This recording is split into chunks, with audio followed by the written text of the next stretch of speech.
Okay.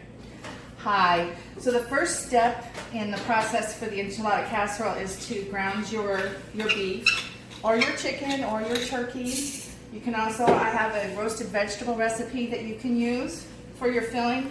But so the first thing I'm going to do is I'm making my filling, and I always salt and pepper my pan first, and then I put my meat in there and I'm going to brown it.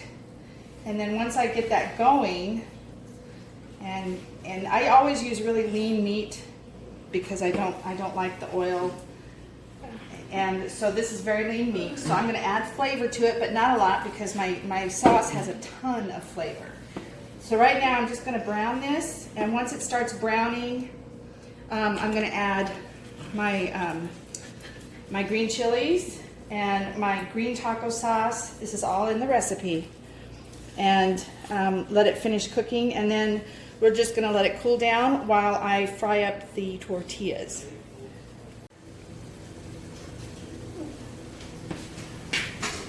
Okay, so now I have the meat is almost completely browned, and this is the step where if it needs it, you should drain it. This happens to be really lean, organic, local beef, so I don't need to worry about it. And I like to just personally add a little extra minced garlic to it. And I'm going to add my green chilies. And this is a 7-ounce can of green chilies. And I'm going to add just a tiny bit of green taco sauce also to the meat. This is optional. It's also in the recipe. I just like it because I like the contrasting flavors. With the red sauce, I like to put a little bit of green in my filling. And I'm going to go ahead and stir this up, and then I'm going to let it finish cooking and drain off, and then I'm just going to set it aside and do my tortillas. Oh, did you turn it off? One last thing, I'm sorry. I forgot, the lime juice. This is just a little extra flavor that I like to add in, maybe like a tablespoon or so, and that's it. Okay, now once I've blended everything, the meat is thoroughly browned and drained if necessary, and I'm going to put it onto the side and put a lid on it. I'm going to add about half of a can of, it's a 3.8 ounce can of black olives, and I'm going to add them in here to my filling, and then I'm going to save the rest for the topping. And they just kind of cook in there, and they give a nice briny flavor to it. Not too much, just a little bit. And of course, this is optional. Thank you. Okay, and then also I forgot to mention, after the browning of the meat and everything's mixed together, I add the black olives, like I said, and then we go ahead and add the diced white onion, anywhere from 1/4 to 1/2. And since I'm doing, I'm doubling the recipe, I'm going to put 1/2 of a white onion in here. And we'll mix it up, and then we're going to put the lid on it and just kind of let the onions steam in there. And then when we cook it, they'll finish the cooking process. Hi there. I thought I'd show you real quick my assembly process with the frying of the tortillas. And I've got 4 tortillas under my paper towels. They've been draining. And I'm going to go ahead and move 2 over here and cover them up so they stay soft. And then I'm going to do 2 more and lay them down. And you just barely fry them. You want to get the bubbles going. Turn it. If it gets too hot, turn the oil down, like a medium-high heat. You know, drain it pretty good here.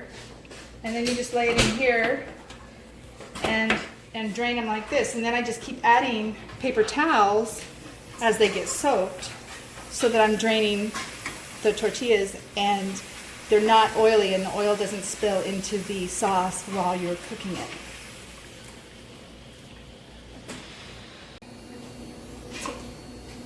Alright, so now I finished with the tortillas, and I went ahead and fried up 30 of them.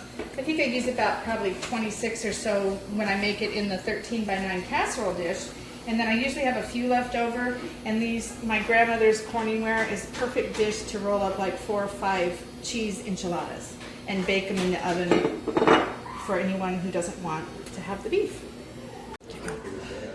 Okay, now I have cut the tortillas into quarters, and the reason that I do that, because I'm making a casserole and I'm going to lay them out here, and that reason is then when you cut it and you go to take a bite, I hate it when you get like a big old piece of tortilla in there and you didn't really want all that.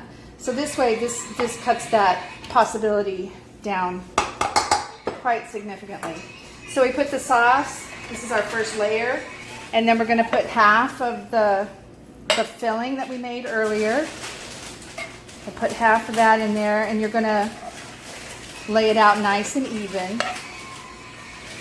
And once we do that, then we will take half of the cheese that we grated for the filling, and we'll put that on top. Okay, and we'll spread this nice and even. And once I get this done, what I'll do is I'll put another layer of tortillas on top, and then we'll add the sauce and more meat and cheese, tortillas, and then we'll do the filling. And then on the very top, we'll add some green onions and the rest of my black olives and bake it at 350 for 30 minutes. Okay, so now the casserole has been out of the oven for about 5 minutes, and I'm cutting it into squares. This is also known as stacked enchiladas. However, I've been calling them enchilada casserole since 1982 when I developed it. So these are stacked enchiladas or enchilada casserole, whatever you prefer. I like to serve it with Mexican rice and beans and then some shredded lettuce and tomatoes.